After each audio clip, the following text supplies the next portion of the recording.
Hello, fellow ISM 6368 students. This is Team 1's Process Improvement Review.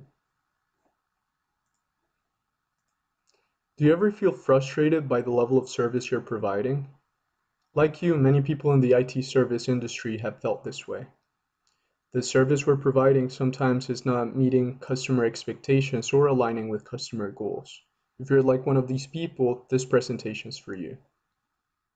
Hello everyone, and good day. Tonight we will be reviewing the service level management process for the Student Affairs and Enrollment Management IT team. First, we will set the stage for the process improvement review, and with Chapter 2, we will review, explain the history, current state, and challenges faced by the Student Affairs Enrollment IT team. Next, we will discuss and explain how the current system works and our improvement recommendations.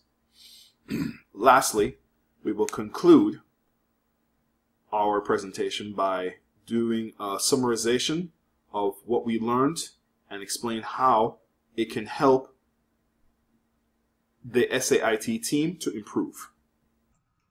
In this introduction, we will relate ITIL to what the FAU SAEM IT department could possibly do to improve their service level management.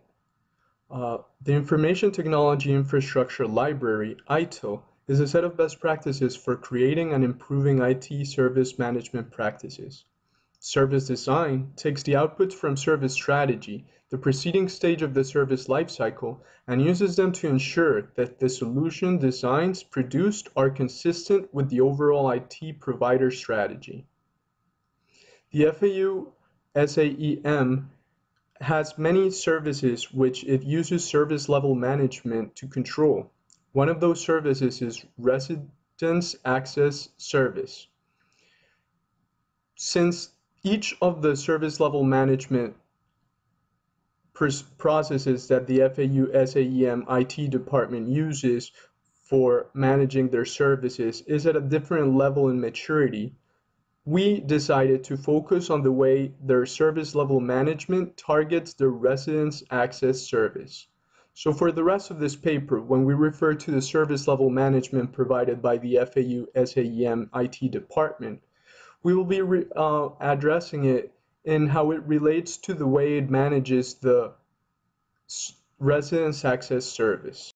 For the organizational profile, we will examine the history, current state, and challenges faced by the Student Affairs and Enrollment Management team. However, we will also give a brief history of the department.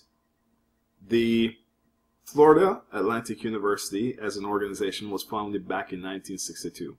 It was a former Air Force base which was converted into a university. Some of you may or may not know this.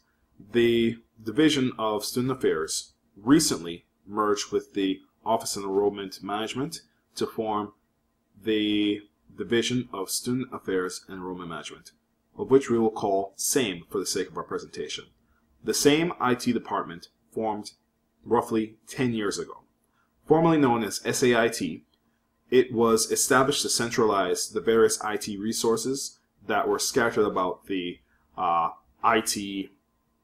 the entire Division of Student Affairs. The current IT department, as they fall under Student Affairs, comprises of the systems team, who maintains all server and security and access related services, the operations team, which provides front side and remote assistance to students and staff, as well as any basic level 1 troubleshooting, and the IT director coordinates the teams mentioned above, as well as manages the enrollment management team. For our project, since SAIT manages various service level processes, we decided to focus on the residential access process. Under the residential access service, we coordinate the access system, or rather the granting of residential access to through various departments, of which include the Housing Office, OIT, of course the SAIT department, the FAU Police Department, more specifically the securities team under the FAU PD, and business services. Business services, by and large, because they provide the key cards, which we'll discuss down below. As you see, students access their dorms by an OWL card, basically the card that everybody gets when they enroll with the university for the first time, or we, at the housing office, provide students with a key fob. Students' access will be provided by either the housing office through their residential access software, or will be provided by Student Affairs IT. When students or staff have an issue accessing a residence hall, they will either contact the BOM or they will contact SAIT. Typically, they will contact the BOM first as a primary point of communication, and then SAIT, once contacted, will review the issue and escalate to external teams as needed. As previously mentioned, we will be zooming in on the service level management as it relates to the residential access service. The SLM process with regards to the residential access service needs to mature in order to ensure that the service aligns with business requirements and meets expectations of users. As we examine throughout the course, we found that there are 5 levels to the SLM process, and currently the SLM process for the SAIT team shares some characteristics with level 1 and level 3 maturity in the process maturity framework. The department has allocated various funds for the residential access service and has created some agreed service terms, objectives, basically some general guidelines with which to follow when providing service for the residential access process. However, most of it is not being reported or reviewed, or it's being reviewed irregularly, and it's usually during unplanned maintenance times. We will now discuss the process map, policies, activities, and improvement recommendations under the discussion portion of our presentation. Building a Norman's organizational profile, we will now go through the process map, policies, activities, and improvement recommendations that we think the current service level management process could use in order to move to a higher maturity level, which matches the organization's growth plans. In this process map, we can see the usual way the residence access process is routed. So at the beginning, we can see that access is requested by the housing office. This usually happens when a student first comes into the university, or when a student has requested access because they're locked out. So depending on whether it is the first access or not, if it is the first access, then the student is a residence hall member, then the access should automatically be granted. If the student is not a residence hall member, then we need to go to the housing director in order to see if he would grant the student access. If he doesn't grant the student access, the student is informed he does not qualify for access, and the process ends. If the student does qualify for access, the student is granted access, and then the student goes on to try to see if he can actually access the hall. If the student cannot access the hall, the student reports the issue to the housing office, and if he can access the hall, then the process ends. After the student reports the issue to the housing office, it would be the same process as if the student had started reporting the issue to the housing office in the first place, if it's not their first access request. Then we would see if the student does have grounds for access. If they do, we would diagnose the problem and troubleshoot issues. If level 1 and level 2 support does not work, the SAEM IT department would escalate it to the police department or capstone, and then the issue would end. Or if the level 1 and 2 support does solve the issue, then the issue is solved, then we notify the issue, and the process is solved. The process ends. So this is the process map, and now we will discuss how service level management can possibly improve this process map. So the current service level management process has misaligned with business goals. This is because it's not very structured. There's no good targets that the organization and the services are supposed to meet. The lack of a firm service level agreement between the IT department, the SAEM IT department, and the housing office is also a reason for why the service level management is not aligning with business objectives. A more matured, well-structured service level management could lead to less inconsistencies in the way issues are resolved and less misalignment and dissatisfied users. SAEM IT needs to mature their service level management to match their growth. The book states that service level management maturities should match an organization's growth. So at this point, FAU should have a more structured service level management process when it relates to their residential access service. Their service level management process should mature in all of the areas of the process maturity framework, including vision, process, people, technology, and culture. The way this would be accomplished would be through a service level agreement.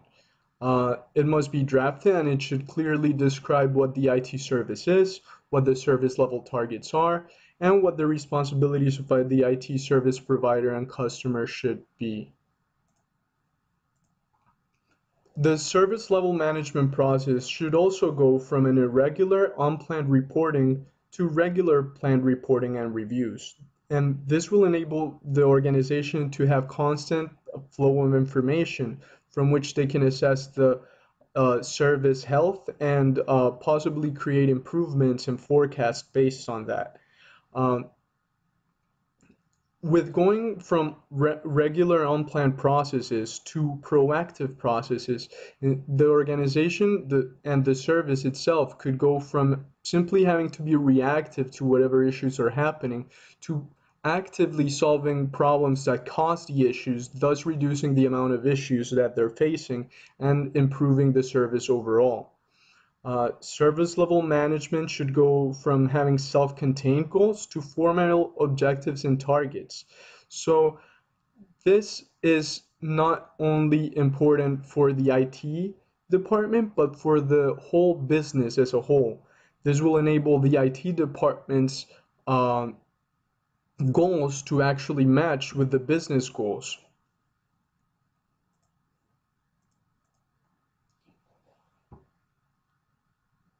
In right now, the data being stored at the different parts, the different organizations that are taking care of the service, like the police department, Capstone, the IT department, they all have data being stored in separate places, and it's not easy to access. So we would recommend, in order to mature the level of technology and data that they're using, our recommendation would be to have a single place where you can find all the information related to the residence access service.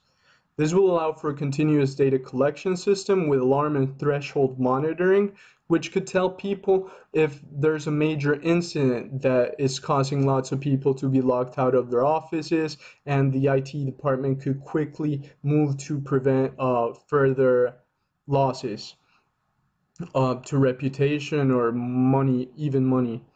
Um, so on top of just notifying the IT department, this can also help them figure out where things are going right, so we can copy the things that are working and pass them on to other parts of the service. So you can overall keep improving the service, keep seeing trends on the service. If you see that the trends are not going the way you want them to, you can correct for that. And overall, deliver a service that can actually align more with the business goals and meet customer requirements and expectations. So, in conclusion, what we did today was give you an introduction of what ITIL is and how it relates to the service level management at the FAU SAEM IT department. We specifically use the residential access service as a way of explaining the level of maturity that the service level management is at and making recommendations for where it needs to go in order to actually match what the organizational growth plans are. In the organizational profile, we told you a little bit more about what the organization was about, what the history was, what the current state was, and what the main challenges they were facing were overall.